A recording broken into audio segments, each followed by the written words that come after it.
Bom dia. Iniciando a sessão de julgamento da 7ª Câmara Julgadora do Tribunal de Impostos e Taxas do Estado de São Paulo, no dia 15 de junho de 2023, a qual está sendo gravada e será disponibilizada posteriormente. Pedir a todos os juízes confirmar a presença no sistema de parte. Só falta o doutor Alexandre. Muito bem, todos os juízes estão presentes. Vou iniciar a sessão do sistema.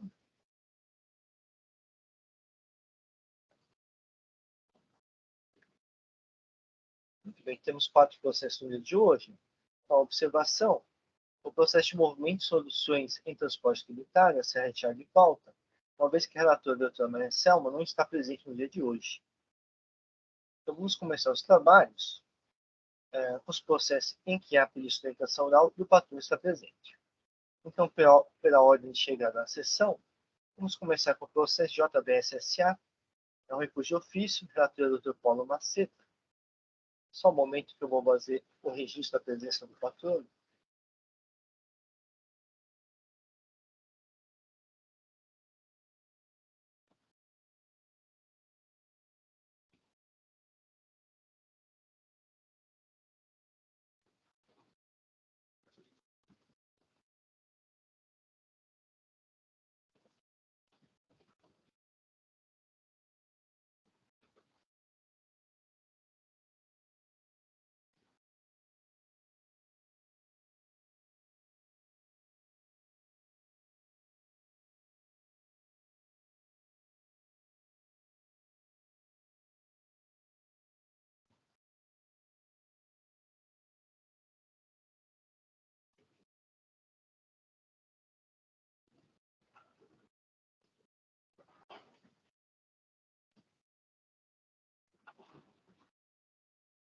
Muito bem. Então, o doutor Paulo nos apresenta os autos.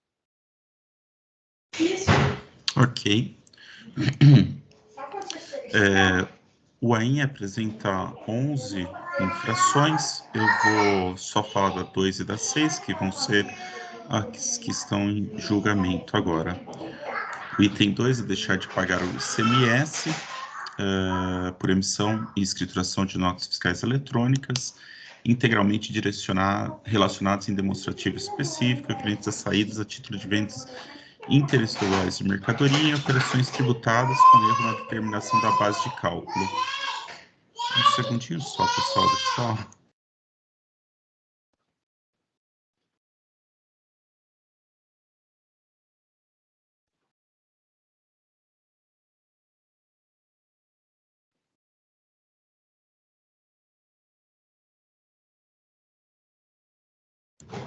Desculpa, só com criança pequena às vezes faz um pouquinho de barulho. Esse é o item 2, a infração 6 é acreditar indevidamente ICMS, junto ao livro de registro de entrada e escrituração fiscal, nos meses tais, conforme detalhado no demonstrativo, decorrente da tomada de serviço de transportes acompanhado de documentos fiscais, pois não atenderam às condições previstas no item 3 do parágrafo 1º do artigo 59 do RICMES. Pois bem, vamos lá. A autuada apresentou defesa, houve a manifestação fiscal, o julgador fiscal converteu o feito em diligência ao NFC, houve retorno de diligência, houve parecer da representação fiscal manifestando sobre a diligência, a decisão de primeira instância julgou parcialmente procedente a interpondo recurso de ofício. A representação fiscal, em seu parecer, manifestou-se pelo não provimento do recurso de ofício para o item 2 e pelo provimento do recurso de ofício para o item 6 do AIN. A autuada apresentou contrarrazões e os autos foram distribuídos para minha relatoria. Esse é o relato, presidente. Obrigado, doutor Paulo. Então, doutor Victor, fique à vontade para realizar a sustentação oral. Bom, primeiramente, um bom dia a todos. Queria cumprimentar o senhor presidente, o senhor Inácio, o senhor relator, Paulo Maceta, demais julgadores. Um excelente dia, os novos colegas também aqui presentes. Uma ótima sessão de julgamento para todos. Como muito bem relatado pelo ilustre relator, o auto de infração ele tinha como origem 11 itens específicos de acusações fiscais. A empresa, logo após notificada, ela optou, dentro da sua boa-fé, e a gente não tem como objeto aqui estender ações que a gente não entende, litígios que a gente não entende que realmente foram equívocos. Ela pagou 8 desses 11 itens, né? Isso foi já a respectiva extinção dos créditos tributários já foi certificado pela própria autoridade fazendária na folha 13.041 dos autos. Adicionalmente, sobraram os itens 1, 2 e 6. O item 1, por uma questão de estratégia processual, a empresa também optou por já levar a discussão diretamente para a esfera judicial, tendo tutela antecipada, também conforme certificado aos autos nas folhas 13.092 a 13.111 dos autos. Então, como muito bem relatado pelo senhor relator, sobraram apenas 2 itens. O item 2, que é a ausência de pagamento de ICMS, e o item 6, que é a glosa de serviço de transporte declarado posteriormente inidôneo pelo fisco estadual. Então, indo objetivamente aqui, só fazendo um apanhado geral desses 2 itens, principalmente do item 6. Então, o item 2 foi a ausência de pagamento, porque se entendeu que a empresa tinha usado uma redução de base de cálculo indevida, e no curso do processo que a empresa mostrou que isso até acabou, poderia ter sido explicado na fiscalização, mas a empresa não havia localizado na época, que ela havia emitido notas fiscais complementares de ICMS. Essas notas fiscais complementares faziam justamente referência às notas anteriormente emitidas e havia complementado o pagamento da diferença do tributo devido. Então, até assim, os documentos todos batem, identidade, o valor exigido já havia sido recolhido pela empresa muito antes da autuação fiscal, no próprio período dos fatos geradores. E, em razão disso, a decisão de primeira instância foi favorável, e também em razão da própria robustez dos documentos, houve a manifestação no parecer fiscal pela manutenção da decisão de recurso de ofício proferido, ou seja, pela manutenção do cancelamento em relação ao item 2. Então, acho que em relação ao item 2, a recorrida aqui entende que não há qualquer divergência sobre a ausência de qualquer tributo devido. Especificamente em relação ao item 6, que é de nota fiscal inidônea de serviço de transporte, né, de conhecimento de transporte, a gente apresentou 2 argumentos, né? Primeiramente, a nulidade do lançamento. Por quê? Porque toda acusação fiscal se baseia basicamente em uma consulta feita ao CADESP. Não foi apresentado os documentos de cassação, as explicações por que as empresas HG Log tinham sido sua inscrição cassada, não havia sido feita uma diligência para falar a partir de qual data que essa empresa supostamente estaria inidônea perante o fisco, não foi feito qualquer parecer nesse sentido, o motivo pelo qual essa empresa teria sido declarada inidônea. Foi tão somente com base em consulta ao CADESP, que constava lá uma informação de inscrição suspensa, cassada por presunção de inatividade, mas efetivamente não houve ajuntar os documentos, a empresa sequer consegue se defender em relação a esse ponto. E em relação ao mérito, a questão já conhecida da casa aqui, que é a questão da súmula 519 do STJ. Em razão disso, foram apresentados comprovantes de pagamento, as notas fiscais emitidas, os pedidos comerciais do período, os canhotos assinados dos documentos fiscais atestando que os documentos haviam sido recebidos, contrato de prestação de serviço, os livros razões, ordens de pagamento emitidas que comprovavam a ocorrência das operações. Pois bem, veio a decisão favorável de primeira instância, né, porque aqui a gente está em recurso de ofício, acolhendo os 2 argumentos. Reconhecendo a nulidade do lançamento por ausência da apresentação do documento que desse suporte à cassação da inscrição estadual das empresas remetentes, e também reconhecendo que o extenso conjunto probatório acarreado pelo impugnante comprova a ocorrência das operações dentro da boa-fé, dentro do contexto da súmula 509. Veio o parecer da douta representação fiscal, pedindo a reforma da decisão, especificamente em relação, então, a esse item 6 do AIM. Basicamente, o que ele alega em relação à nulidade? O fisco não é obrigado a anexar a íntegra do processo administrativo com a sua inscrição estadual. Em relação à prova, ele pega uma única divergência de pagamento dentro das dezenas lá listadas para falar que os documentos não seriam suficientes. Então, indo muito objetivamente aqui a esses 2 argumentos, o que a gente gostaria de pontuar em relação à nulidade, que não foi que o fiscal, a decisão de primeira instância, desculpa, falou que seria obrigatória a apresentação de documento, mas sim que, assim, que esses documentos, eles seriam, sem a apresentação desses documentos, a gente não conseguia sequer entender o motivo e sequer a data e quais seriam os elementos para se declarar nota fiscal inidônea. cassação de inscrição estadual é uma coisa, declaração de inidoneidade dos documentos fiscais é outra coisa totalmente diferente, com outros efeitos jurídicos. Então, assim, se haviam nos autos documentos que pudessem dar suporte à eventual retroatividade da inidoneidade dos documentos fiscais. E a gente cita algumas decisões do TJ de São Paulo nesse sentido. Enfim, também, justamente, que o relatório consta só inatividade presumida, não sei, a empresa pode ter deixado de emitir alguma obrigação acessória, a gente não sequer sabe o que levou a você levar essa inatividade presumida, né? Então, em razão disso, a gente entende que foi correta a decisão que reconheceu a nulidade do auto de infração por ausência de motivação, ausência de publicidade dos atos que levaram à cassação da inscrição estadual. Em relação aos documentos, a gente apresentou lá um fato probatório, houve indicação de uma advertência lá de R$3.000, mas assim, que a gente está falando aqui de uma glosa de R$200.000, sendo que essa advertência de R$3.000, de forma alguma, pode se sobrepor ou dentro de uma balança de sopesamento a se desconsiderar todos os elementos comprobatórios que foram apresentados aqui, de canhotos, livros fiscais, contábeis, pedido de compra, comprovante de recebimento da mercadoria, enfim, que foram carreados aos autos.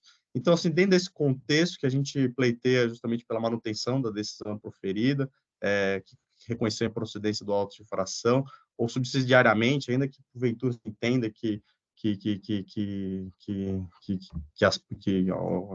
seja necessário algum esclarecimento adicional, que seja reconhecida convertido o processo em diligência, ou mesmo reconhecida a nulidade da decisão, para que seja reanalisado o conjunto probatório apresentado, ou mesmo intimada a Fazenda para apresentar os autos, os comprovantes de inscrição estadual, de cassação da inscrição estadual dos estabelecimentos. Então, é nesse sentido que a gente vem se manifestar os autos, senhor presidente. Agradecer ao doutor Vitor pela objetividade. Vou passar a palavra para o doutor Paulo. Ok, eu vou passar para o meu voto. Um segundo só. Aqui no item 12. Inicialmente, cabe destacar que a autuada fez confissão irretratável nos termos da folha de informação de confissão irretratável do AIM, folha 7.111, relativamente aos itens 3, 4, 5, 7, 8, 9, 10 e 11 da autuação. A quitação dos itens foi confirmada pelo núcleo fiscal de cobrança da DRT 6.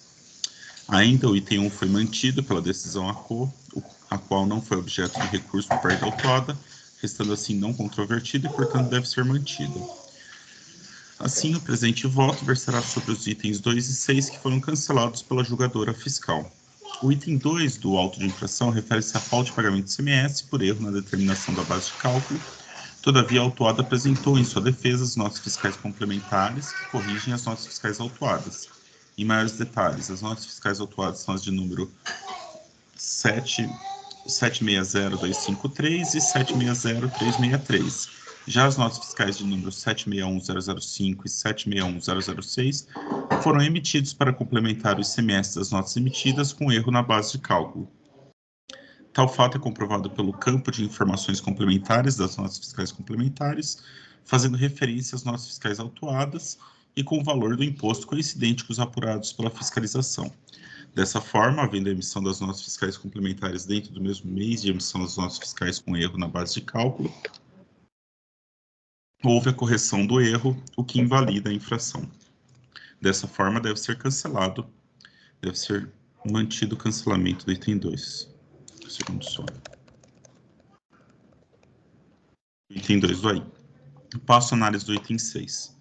A infração ocorreu por creditamento indevido de ICMS decorrente de tomadas de serviços de transporte desacompanhados de documentos fiscais. A decisão ACO entendeu que não há a referida comprovação nos autos de declaração de inidoneidade dos documentos fiscais ou processo de inaptidão do contribuinte emissor com procedimento devidamente publicizado e ocorrido posteriormente à emissão dos documentos fiscais.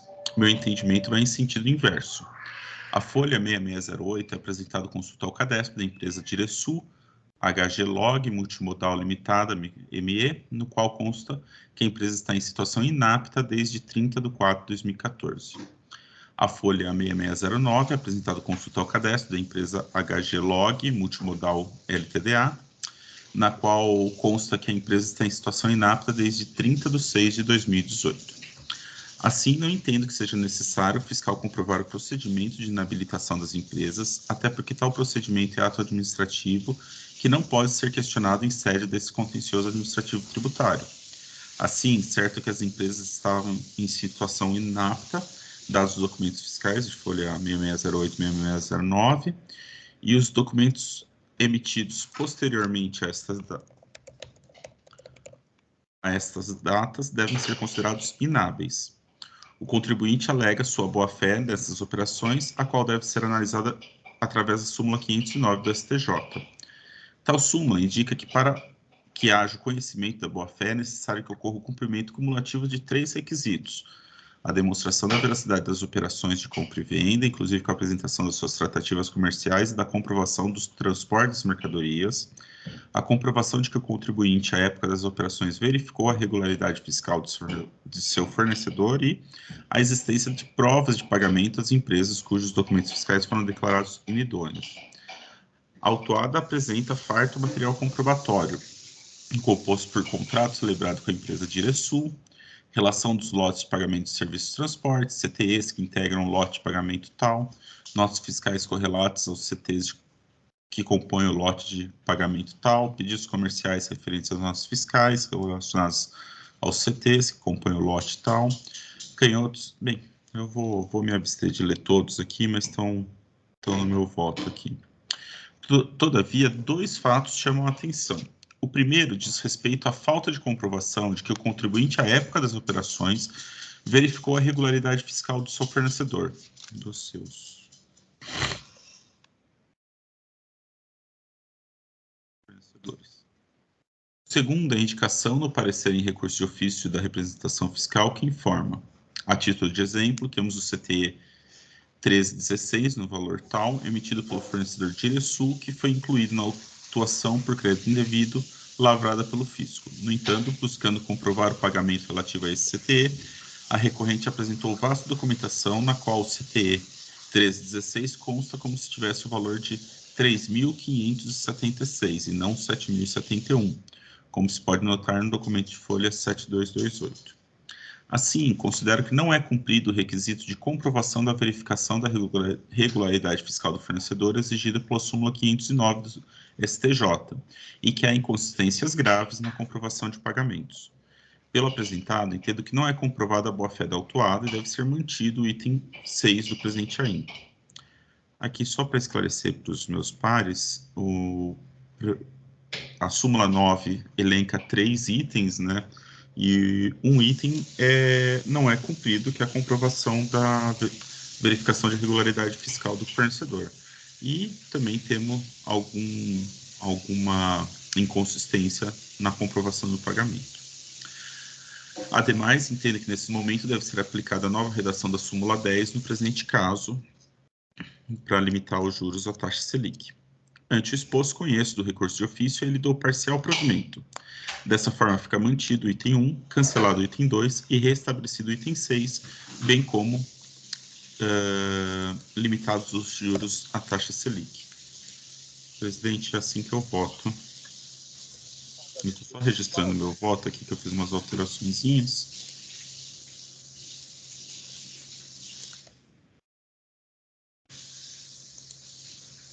Está registrado. Agradeço, doutor Paulo. Posso estar em discussão?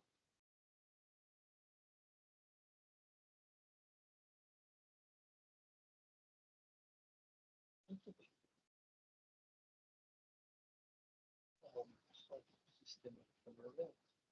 Presidente, para mim o seu som está bem baixinho, não sei se para todo mundo. Para mim também. Aqui também. Eu tentei aumentar o volume, melhorou? Melhorou. Melhorou? Tá, aumentou o volume. Muito bem, então o processo está em discussão. Eu vou acompanhar o doutor Paulo porque pelo seguinte motivo. Estou vendo aqui que no CADESP a inatividade das empresas dessas locadoras foi por inatividade presumida. Então, a razão da sua inatividade já está no próprio CADESP. Não é a cassação em que ocorre o processo administrativo de nulidade, cassação e inscrição estadual. Ela foi cassada por inatividade presumida. O próprio sistema assim verificou. Então, na verdade, a data da inatividade é a mesma data em que ela foi cassada. E as conhecimentos de transporte foram emitidas posteriormente a essa data. Correto? Então, na verdade, não há exatamente esse processo de cassação como quando o fisco faz exigência em LOA.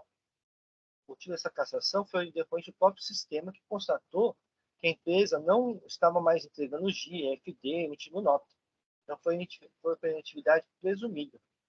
Então, a razão está no próprio CADESP.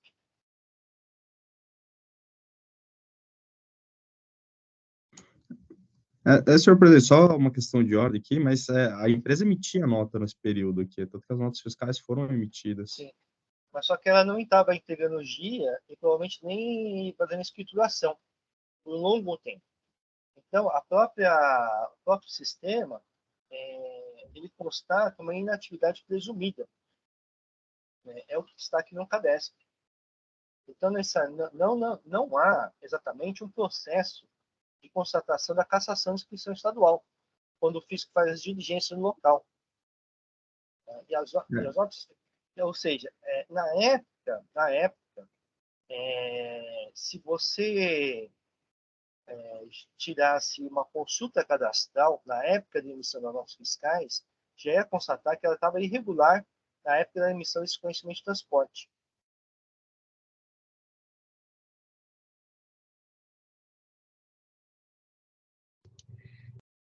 Doutor, não sei se o doutor Vitor entendeu, mas não é um procedimento instaurado posteriormente para averiguação e que, depois de constatado, retroage. O próprio sistema já... Eu entendi, eu só fiquei com...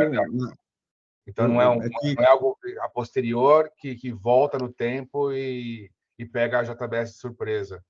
Até porque não tem nenhum se integra aqui juntado nos autos dessas operações. Ou seja, não tiver cuidado nem de olhar isso. É que na minha concepção, se a empresa estava com a inscrição estadual cassada na época, ela não conseguiria nem emitir os documentos fiscais correspondentes. Essa que é a minha dúvida aqui. Por isso que eu entendo que teve um efeito retroativo. Mas pelo que está no CADESP, as datas de inatividade da situação cadastral são as mesmas. Mas não trazendo também o Sintegra da época, a gente não pode nem ter certeza que isso aconteceu, né? Se ele realmente estava com a inscrição ativa na época. Entendemos que não pelas provas dos autos, mas não há prova dizendo que sim, né? Acho que se houvesse sido trazido Sintegras, aí eu acho que a situação seria outra, realmente. Tudo bem. Eu não quero me alongar, né? Mas assim, é que essa obrigação do Sintegra é uma coisa que veio construída posteriormente, assim, e não há uma legislação específica sobre o tema. Mas enfim, é o entendimento dos senhores. Eu também não quero me alongar aqui sobre o assunto. Os senhores conhecem já também as discussões sobre o tema. Só um momento, só que o meu sistema aqui caiu, vou ter que entrar de novo.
Acho que talvez eu vou fazer só uma preferência para deixar esse ponto mais claro.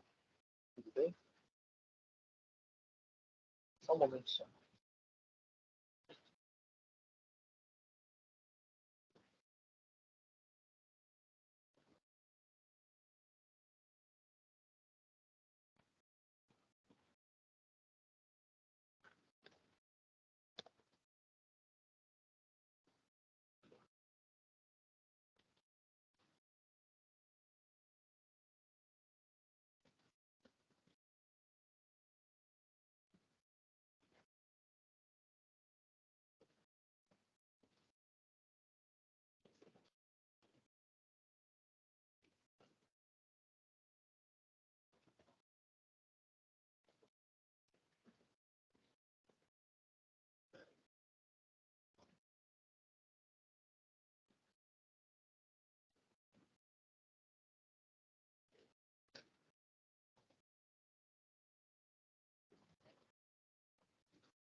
Eu fiz uma preferência bem curta, vou ler.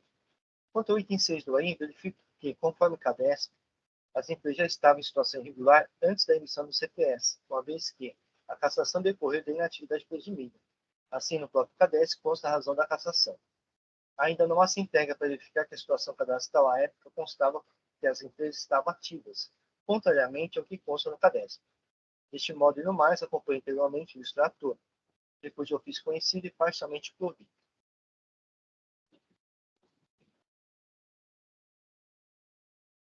O processo ainda está em discussão. Não havendo mais inscritos, vou encerrar os debates. Vou verificar o quórum de presença.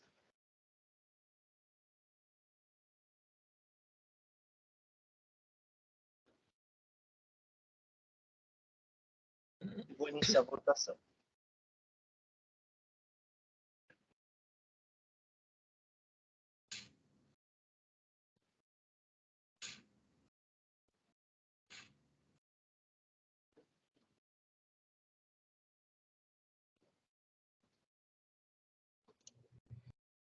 Só um minuto que travou aqui. Tudo bem.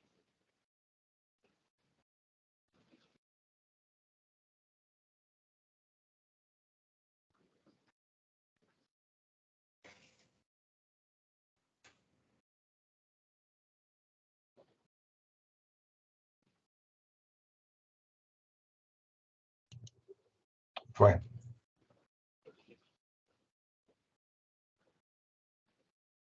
Doutora Ângela? Já votei.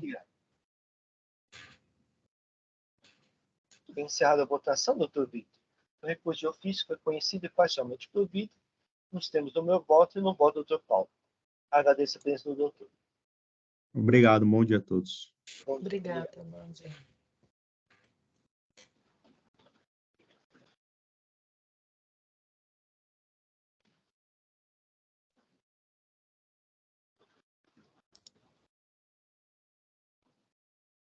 Passar para o processo de suporte a produtos nutricionais limitado, recurso ordinário, relator doutor Alexandre.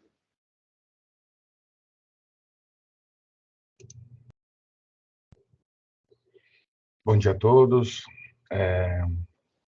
A empresa de suporte ela foi aqui autuada em 2 itens pelo fisco, né? O primeiro e o segundo deles, o primeiro por falta de pagamento de imposto, CMS-ST, remessa de mercadorias de um estabelecimento localizado em outra unidade da federação, e o segundo de creditamento indevido, o remetente é a Danone, que tem inscrição estadual no estado de São Paulo, mas emitiu os documentos de remessa dessas mercadorias sem destaque do CMS-ST, embora as mercadorias estejam abrangidas no artigo 313W do regulamento. E no item 2, o creditamento indevido também, decorrência da falta de emissão correta da documentação fiscal.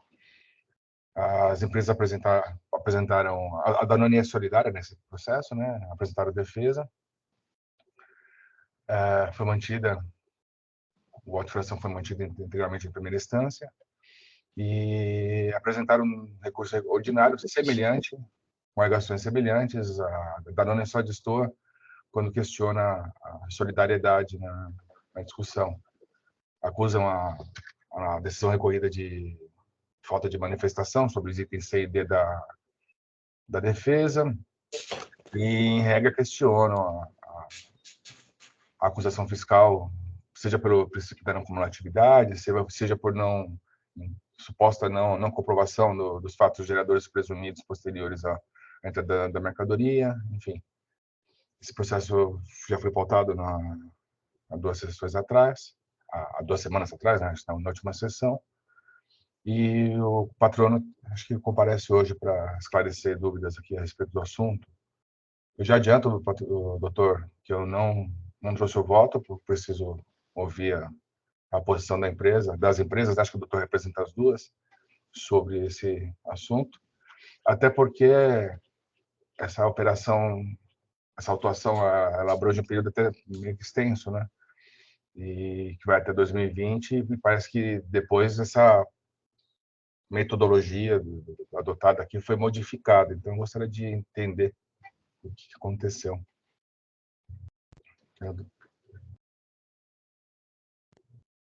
Passo a palavra de volta. Então, o doutor pode dar esclarecimentos necessários? Inicialmente, obrigado pela palavra, senhor presidente. Bom dia a todos. Doutor Alexandre, a dúvida seria o porquê dessa mudança de procedimento por parte da Danone e da Suporte, né, em relação ao recolhimento desse MSST.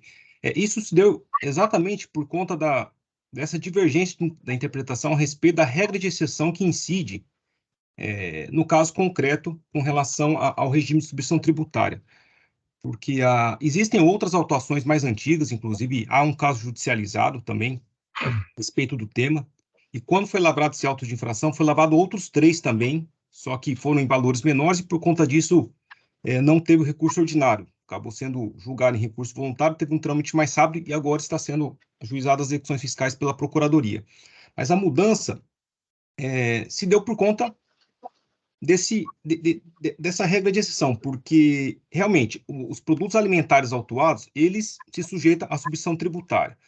mas entende-se ainda, de certa forma, que incidiria, no caso, a regra de exceção do artigo 264, inciso 4, segundo o qual a regra de exceção, o regime de substituição tributária fica afastado, né, quando o adquirente da mercadoria também se sujeita ao recolhimento do ICMS por substituição tributária.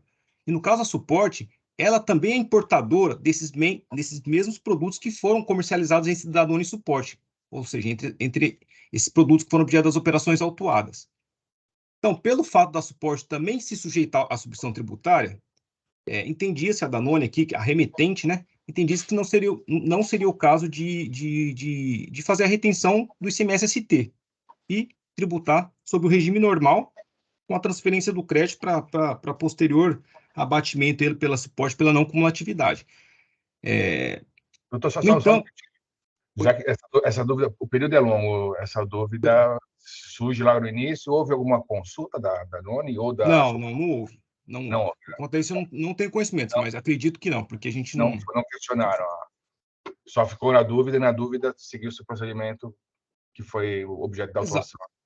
Porque mesmo porque para as empresas, são empresas do mesmo grupo, até adianto isso, e para eles não faria diferença alguma em relação a valores a recolher, né? Seja por substituição tributária ou depois pelo regime normal.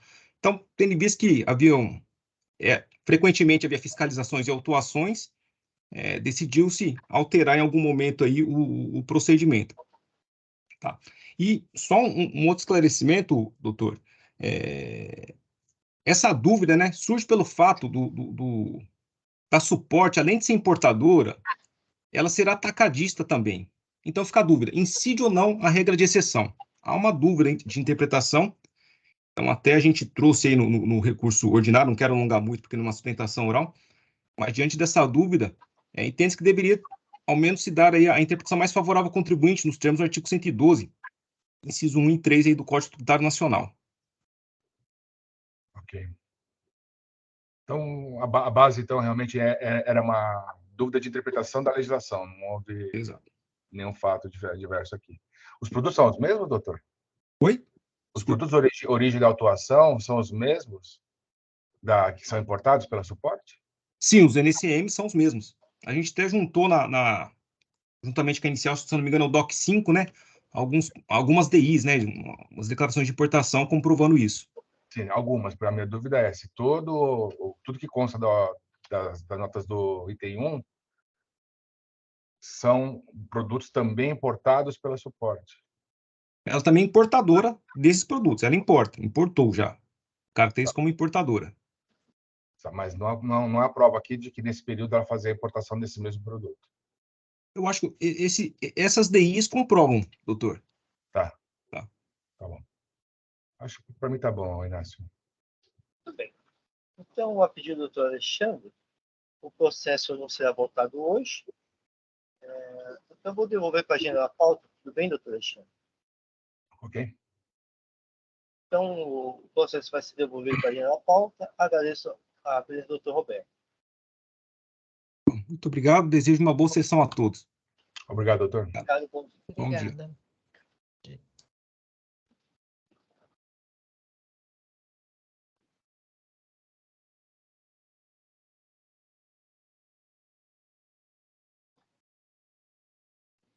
Mais patrões presentes. Só vou pedir um momento, porque o processo da Movimento Soluções e Transporte Limitado será retirado em pauta, em razão da ausência da doutora Maria Selma.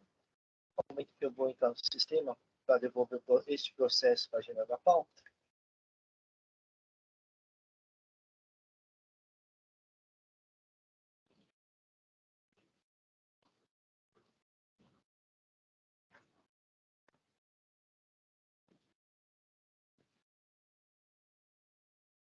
Tem que passar por processo de autopeça acessório de saúde limitada, recurso ordinário, é de minha relatoria, não há protesto por sustentação oral.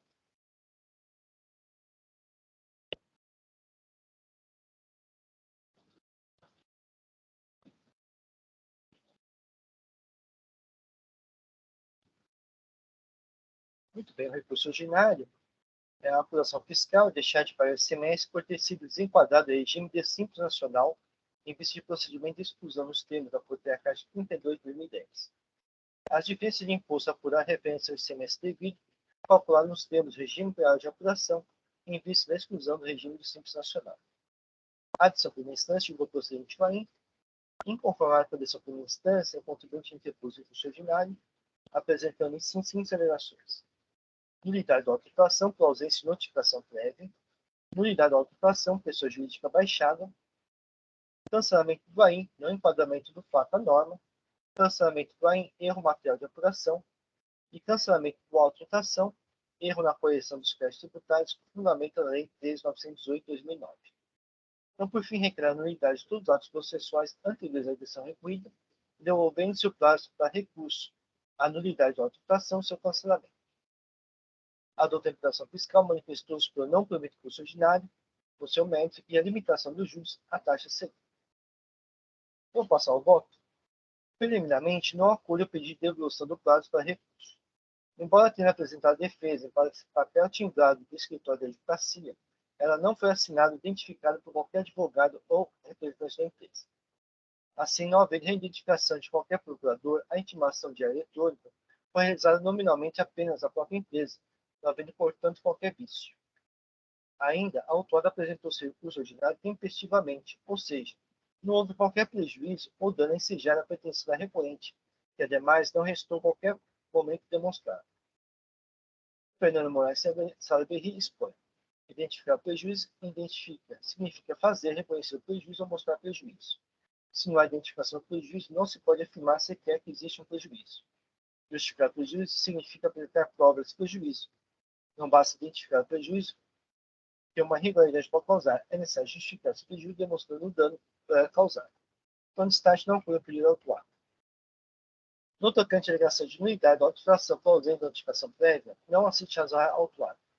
Conforme consta nas folhas 215, em face do encaminhamento de ofício da Polícia Civil do Estado de São Paulo, foram determinadas verificações fiscais da autuada, com emissão de RCF para início de trabalhos fiscais, assinada por funcionário recorrente, bem como de notificação pelo domicílio eletrônico dela, com espécie de cientificação eletrônica. Consta espécie refere ao OSF. Apresenta a ordem de serviço fiscal, determina o início de trabalhos fiscais do contribuinte acima identificado, com o objetivo de examinar a regularidade do cumprimento das obrigações tributárias e acessórias nos termos da legislação vigente. Assim, diversamente do alegado, não restam dúvidas que o autuado estava sob fiscalização desde a referida data, e, deste modo, não cabe ao fisco se pedir notificação para que o contribuinte realizasse a pretendida regularização, em especial em razão da falta de declaração de imposto, passou a exclusão do regime simples nacional. Observe-se que a exclusão do regime simples nacional decorreu de atos praticados pelo próprio recorrente, que deixou de cumprir as condições legais para o seu enquadramento no referido regime, ter ultrapassado o limite legal da Receita Bruta, conforme consta da decisão definitiva do Registro Geral Tributário, da qual a autuada foi cientificada. Mesmo ciente do desenquadramento, decisão final em 3 de 1 de 2021, a autuada quedou-se inerte e, como assim exposto, estando sob fiscalização, o fisco não pode notificar o contribuinte a se regularizar, uma vez que iniciar a fiscalização, a sua atividade de lançamento é vinculada e obrigatória, nos termos do parágrafo do artigo 142 CTN. O contribuinte somente poderia ficar a salvo da infração em razão da denúncia espontânea, que é ato voluntário, ou seja, sem qualquer notificação do fisco, desde que acompanhado do pagamento do tributo e antes de iniciar a fiscalização, conforme o artigo 138 CTN. No presente caso, além de estar sob fiscalização, a recorrente permaneceu inerte, não praticou qualquer ato voluntário nesse sentido e nem pagou o imposto devido, uma vez que nada disso consta nos autos, ou seja, nunca apresentou a sua operação de imposto decorrente da sua exclusão do regime simples nacional a partir de 1 de 1 de 2016. Start não ocorreu pretendia nulidade do AIM. Relativamente à alegação de nulidade da autuação de pessoa jurídica baixada, não assiste razão autuada. Diversamente ao alegado, não se aplica o artigo 132 para o 1 de setembro, pois não há fusão, transformação ou incorporação da pessoa jurídica. A decisão final do delegado regional tributário ocorreu em 12 de 1 de 2021, como reconhecido pela autuada, e abaixo na JUSESP, ocorreu em 23 de 12 de 2020, de acordo com a alegada nas folhas 1034, ou seja, promover a referida baixa antes da decisão final da sua exclusão simples nacional, e deste modo a JUSESP não detinha conhecimento do fato. Assim, a JUSESP procedeu à baixa como se a recorrente estivesse em regime simples nacional. O artigo 134 estabelece que, nos casos de impossibilidade de agência do cumprimento da obrigação principal pelo contribuinte, responde solidariamente com esse nos atos que intervierem ou pelas omissões que forem responsáveis. Os sócios, no caso de liquidação de pessoas jurídicas e sociedade de pessoas. Assim, a responsabilidade da pessoa jurídica permanece até a liquidação das suas obrigações e quando seu patrimônio é insuficiente, ou seja, na impossibilidade de cumprir a obrigação principal do contribuinte, o sócio responde solidariamente. O parágrafo 4º da Lei Complementar 123, de 2006, dispõe que, abaixo do empresário ou da pessoa jurídica, não impede que posteriormente sejam indexados ou cobrados tributos, contribuições e respectivas penalidades, decorrentes da falta do cumprimento das obrigações ou da prática aprovada e apurada por processo administrativo ou judicial de outras irregularidades praticadas pelos empresários, pelas pessoas jurídicas ou pelos titulares, sócios ou administradores. Deste modo, a pessoa jurídica baixada continua a responder pelos débitos fiscais, e, como visto, no caso de haver insuficiente patrimônio, o sócio responde solidariamente pelos referidos débitos. Nesse sentido, o STJ, no RESP 18.76549, Rio Grande do Sul, ministro Mauro Campbell Marques, expôs.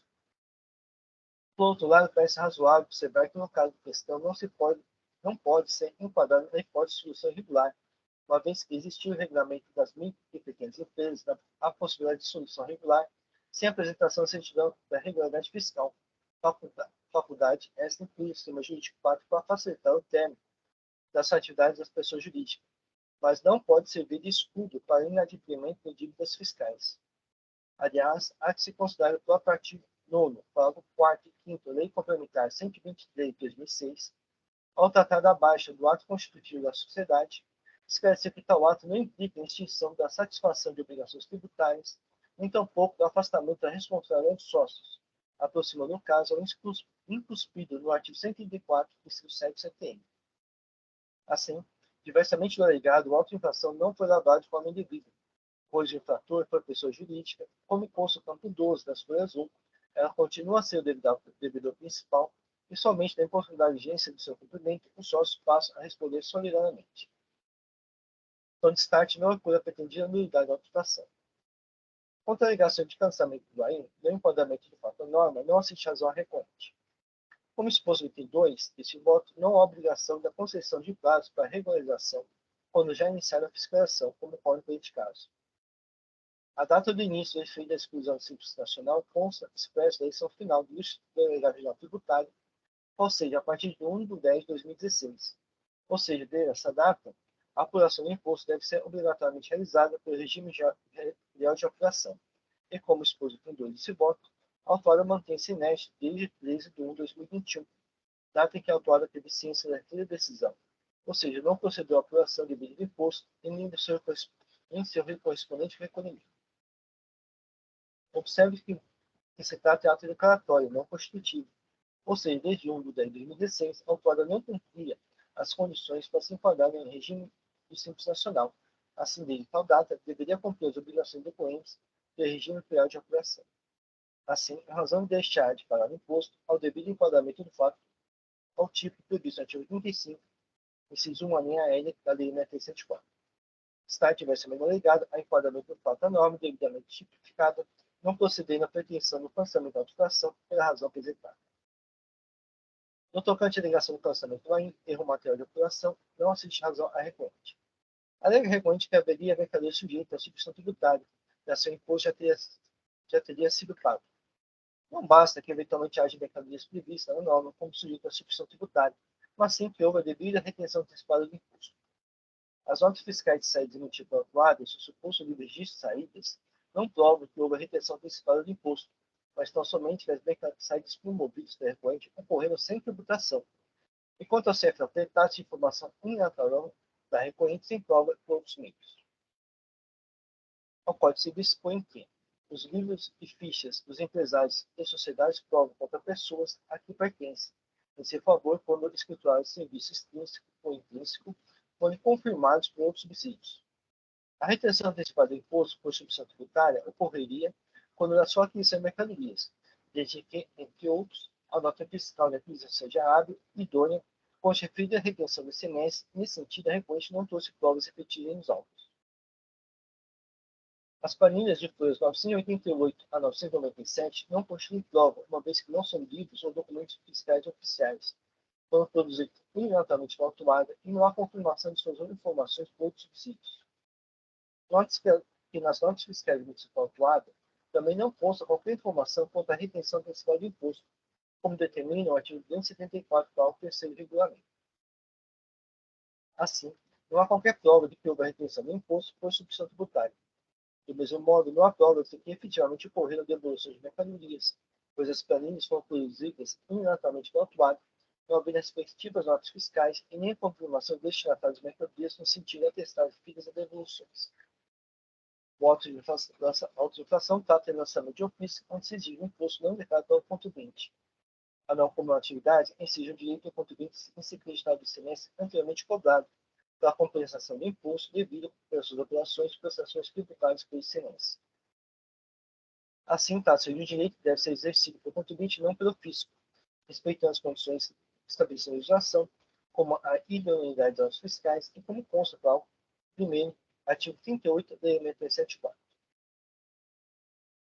A eventual agência dos créditos por solo credor não é impeditiva para a agência dos bens altos, como exposto pela Câmara Superior no processo DRT 16.00151-92, voto fornecido do Dr. Fernando Moraes Sala Berri, e transcrever aqui no meu voto. Ainda nesse sentido, a Câmara Superior desse TIT rechaçou o processo DRT 6.4092-462, voto vencedor do Dr. Alberto Podigai, a possibilidade de recompensação do imposto, ou seja, a consideração de créditos por meio de auto-inflação. Também essa decisão está transcrita aqui no meu voto.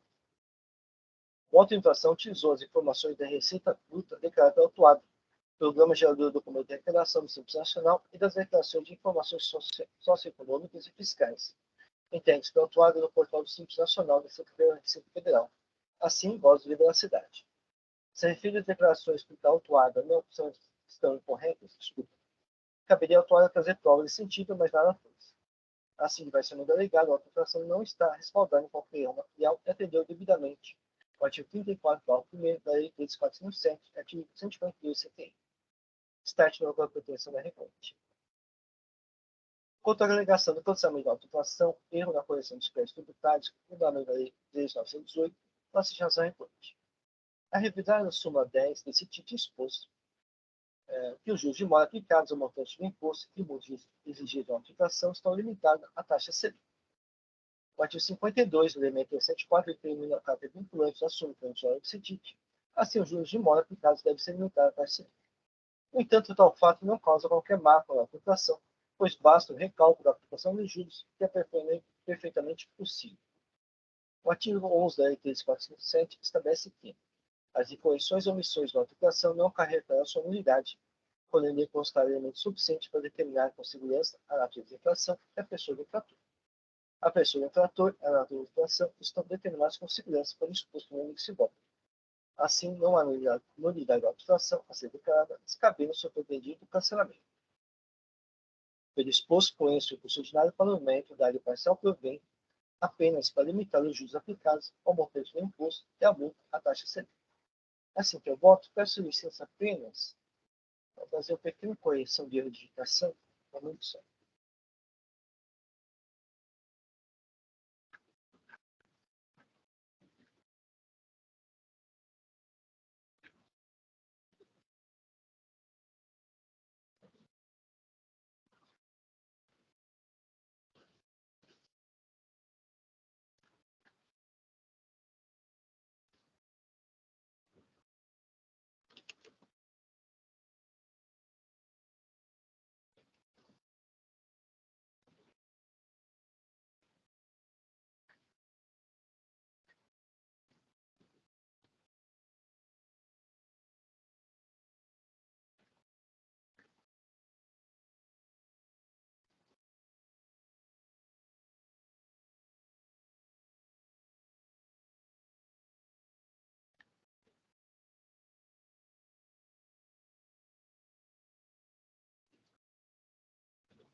voto está registrado, o processo está em discussão.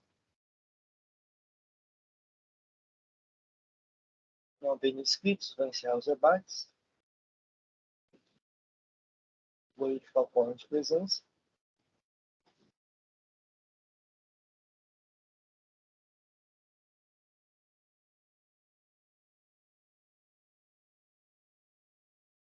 Vou iniciar a votação.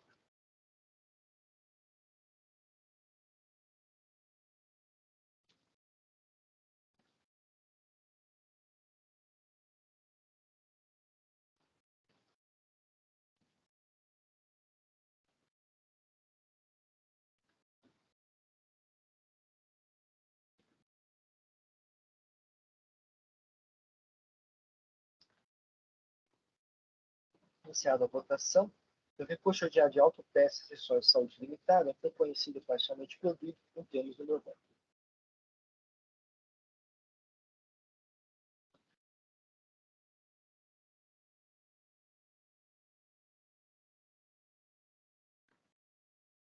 Bem, com isso terminamos os processos do dia de hoje.